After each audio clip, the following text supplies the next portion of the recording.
ଆଜି ଆମର ଦିନବେଳା ଯେତେବେଳେ ଏମ୍ବି ଚେକିଂ ହେଉଥିଲା ରେମୁଣା ଛକରେ ଆମର ପୋଲିସ ଟିମ୍ ଯେଉଁମାନେ ଏମ୍ବି ଚେକିଂ କରୁଥିଲେ ସେମାନେ ଗୋଟେ ସସ୍ପିସିୟସ୍ ଗାଡ଼ିକି ଅଟକେଇଲେ। ସେଥିରେ ଦୁଇ ଜଣ ଥିଲେ ମନେନ୍ଦ୍ର କୁମାର ରାଉତିଆ ମୁନା ଆଉ ବିକି ସେठ।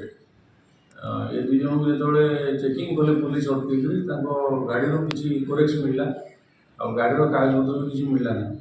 ତେଣୁ ଯେହେତୁ ତାଙ୍କ ନାଁରେ ଆଗରୁ କେସ୍ ଅଛି ସେମାନେ previous character accident property offence case ତାଙ୍କ ନାଁରେ ଅଛି। ଇମିଡ଼ିଏଟଲି ସେ ଟିମ୍ ଆଇଆଇସି ଇନଫର୍ମେସନ୍ କଲେ ଆଉ ଇନଫର୍ମେସନ୍ କଲା ପରେ ଆଉ ଗୋଟେ ଟିମ୍ ଗଲା ସେଠିକି ଏବଂ ତାକୁ ସେଠୁ ଧରିକିରି ଆଣିଲେ। ସେ ଦୁଇ ଜଣଙ୍କୁ ଆଣିକିରି ଥାନାରେ ଯେତେବେଳେ ସସ୍ପେନ୍ସ ମାନେ ଇଣ୍ଟରଭ୍ୟୁସନ୍ କଲେ ସେମାନେ ଆଡ଼ମିଟ୍ କଲେ ଯେ ଗୁଡ଼େ ଗାଡ଼ି ସେମାନେ ଆମ ଲୋକାଲ୍ ଏରିଆ ଯେଉଁ ଅଛି ମାନେ ବରପାଲି ଏରିଆ, ଟାଉନ୍ ଏରିଆ, ସଦର area, rural area, Bheden area ଏସବୁ ଏରିଆରେ ସେମାନେ ଗୁଡ଼ାଏ କେସ୍ କରିଛନ୍ତି।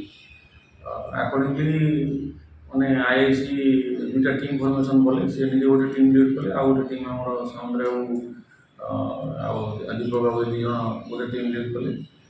ସେମାନେ ଟୋଟାଲ୍ ଆମେ ମାନେ ଯେଉଁମାନେ ଗାଡ଼ି କିଣିଥିଲେ ଏ ଦୁଇ ଜଣ ବାଦେ 4 ଜଣଙ୍କୁ ଗିରଫ କରିଛୁ। ଟୋଟାଲ୍ 6 ଜଣ ଗିରଫ ହେଇଛନ୍ତି ଏବଂ ଟୋଟାଲ୍ 14ଟା ବାଇକ୍ ରିକଭରି ହେଇଛି। ଯେଉଁଟା ସେମାନେ ଚଢ଼ିକି ଯାଉଥିଲେ ତା ବାଦେ ଆମେ 13ଟା ବାଇକ୍ ରିକଭରି କରିଛୁ। ଆଉ ଏ ବାଇକ୍ ସବୁ ଅନ୍ୟାନ୍ୟ ଥାନାରେ ସବୁ କେସ୍ରେ ଇନଭଲ୍ଭ ସେ ଗାଡ଼ି ଗୁଡ଼ାକ। ତେଣୁ ସେଇ ସବୁ କେସ୍ରେ ଏମାନେ ସବୁ ଟ୍ୟାଗ୍ ହେବେ। ତ ଏମାନେ ଲୋକାଲ୍ ସାର୍ ସେ ଦୁଇଟା ଯାଉଛନ୍ତି।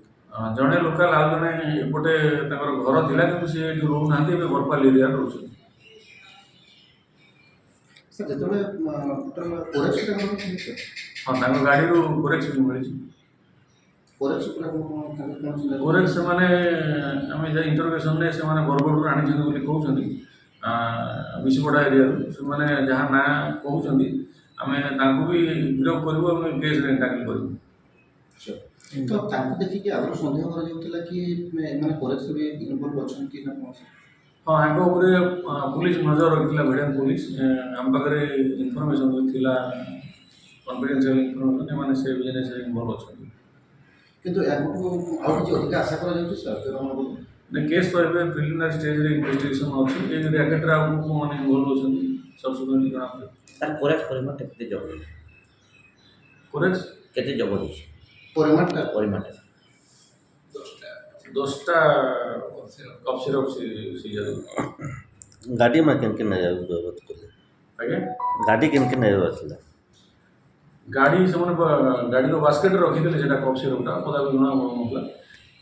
ଆର ଯେଉଁ 13ଟା ଗାଡ଼ି ରିକଭରି ହେଇଛି ସେମାନେ ଯେଉଁ ଜାଗାରେ ସବୁ ଚୋରି କରିକି କେଉଁମାନଙ୍କୁ ବିକ୍ରି କରିଥିଲେ, କେଉଁଠି ଲୁଚେଇକି ରଖିଥିଲେ ସେସବୁ ଜାଗାରେ ରିକଭରି ହେଇଛି।